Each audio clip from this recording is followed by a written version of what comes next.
शहरियत तरमीमी bill के खिलाफ किए गए एहतजाजी मोर्चे को वंचित बहुजन आघाड़ी ने भी हिमायत दी है।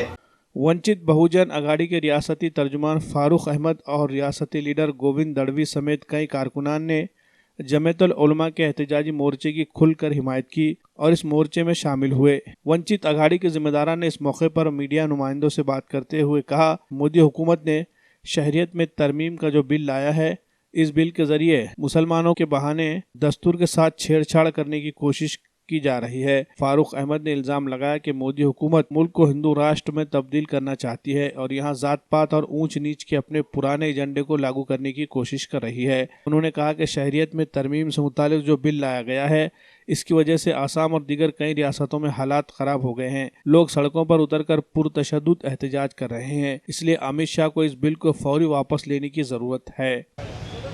देखिए, एक छोटा सा सवाल है कि इन पिछले 20-30 सालों में सच्चर रिपोर्ट के बाद से खास तौर से इस मुल्क के मुसलमान रिजर्वेशन मांग रहे हैं और सरकार हमेशा कहती है कि मुसलमानों को धर्म के आधार पर हम रिजर्वेशन नहीं दे सकते, ये संविधान के खिलाफ है। अगर मुल्क में आप किसी को रिजर्वेशन धर्म के आधार पर नहीं दे सकते हो तो किसी की नागरिकता का कानून आप धर्म के आधार पर कैसे बना सकते हो? ये सबसे आसान सवाल है कि भाई ये हुकूमत को मजहब के बिना पर ऐसे कानून लाने हैं जो इस मुल्क के दस्तूर के वैल्यू को ख़त्म करने के लिए कारगर साबित होंगे, लेकिन इस मुल्क की एकजैदी को, पिछड़ेपन को, पसमानदगी को दूर करने के लिए मजहब के आधार पर कानून नहीं चाहिए। मुल्क को तोड़ने के लिए चाहिए, मुल्क के संविधान को कमज़ोर करने के लिए चाहिए, क्योंकि दरअसल ये उस सोच की पार्टी है, भाजपा आरएसएस उस सोच से आती है जिस सोच ने गैर बराबरी की तंजीम, हज़ारों सालों की गैर बराबरी की तंजीम को जिंदा रखने का बीड़ा उठाया है। इसलिए उनको लगता है कि इस मुल्क के अंदर वापस से वर्ण व्यवस्था आनी चाहिए, शूद्र अतिशूद्र लोगों को यहाँ पर बाजू निकाल कर फेंकना पड़ेगा, समाज के निचले तबके में रखना पड़ेगा, ये उनकी मानसिकता है। इसलिए वो धीरे धीरे संविधान को कमज़ोर कर रहे हैं।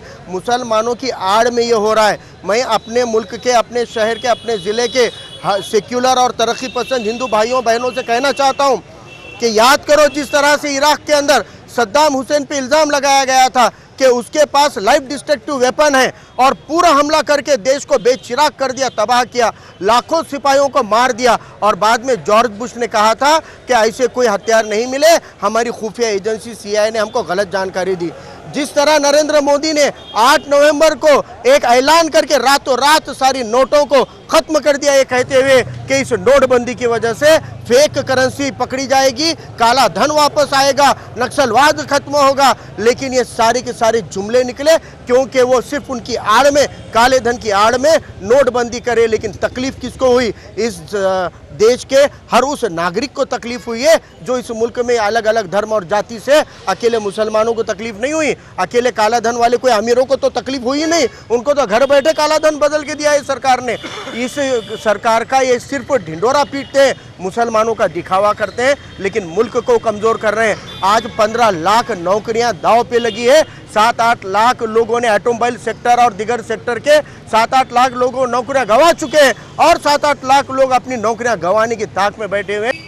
या NRCच्या संदर्भामध्ये जे बिल मांडलेलं आहे, या सरकारने, भाजपच्या सरकारने जे काही प्रश्न उभे केले, जे काही बिलं आणलेले आहेत, ते सगळे या देशातल्या सर्वसामान्य शेतकरी कुटुंबातल्या, शेतमजूर कुटुंबातल्या सर्वसामान्य माणसांना देशोधडीला लावण्यासाठी आणि उद्ध्वस्त करण्यासाठी खऱ्या अर्थाने हे बिलं आणले गेलेले आहेत। वास्तविक या चर्चेचा आणि सामान्य माणसाच्या जीवनाशी संबंधित जगण्याचा असा कुठलाही वास्तविक प्रश्न राहिलेला नाही। आज रोजी देशामध्ये प्रचंड मोठ्या प्रमाणामध्ये बेरोजगारी वाढलेली आहे। बेरोजगारी असल्यामुळे लोकांच्या हाताला काम नाही। अनेक ग्रॅज्युएट, पोस्ट ग्रॅज्युएट झालेले विद्यार्थी रस्त्यावर उतरलेले आहेत। त्यांच्या नोकरीचा प्रश्न आहे, त्यांच्या जगण्याचा प्रश्न आहे। या सगळ्या प्रश्नांपासून दुर्लक्ष करण्यासाठी, या बेरोजगारीवरून, या सगळ्या अत्यंत महत्त्वाच्या ज्वलंत प्रश्नावरून दुर्लक्ष करण्यासाठी, लक्ष विचलित करण्यासाठी अशा पद्धतीचं नाटक हे सरकार उभं करत आहे। आणि या सरकारच्या असे नाटकाच्या नौटंकी आणणारे जे काही बिलं आहेत, जे काही प्रश्न आहेत, या सगळ्या प्रश्नांच्या संदर्भामध्ये आम्ही आमच्या वंचित बहुजन आघाडीच्या वतीनं श्रद्धेय नेते बाळासाहेब आंबेडकर यांनी ठामपणे भूमिका घेतलेली आहे। या सरकारनं किती मोठं नाटक उभं केलेलं असलं ज्वलंत प्रश्नांवरून दुर्लक्ष करण्यासाठी कितीही मोठं जर हे नाटक उभं केलं किंवा प्रयोग केला तरी आम्ही या सरकारला हे दुर्लक्ष होऊ देणार नाही. वारंवार जनतेमध्ये आणून जात राहू, वारंवार जनतेच्या लक्षात आणून देऊ की हे सरकार आपल्याला गुमराह करत आहे, आपल्याला गुलाम बनवण्याचं काम करत आहे आणि आम्ही या सरकारचा पर्दाफाश केल्याशिवाय राहणार नाही. श्रद्धेय बाळासाहेब आंबेडकरांनी या सगळ्या बिलांच्या संदर्भामध्ये, या NRCच्या संदर्भामध्ये अत्यंत ठोक आणि रोखसोक भूमिका घेतलेली आहे आणि आज जो काही मोर्चा निघाला या मोर्चाला आमचं सुद्धा समर्थन आहे. धन्यवाद.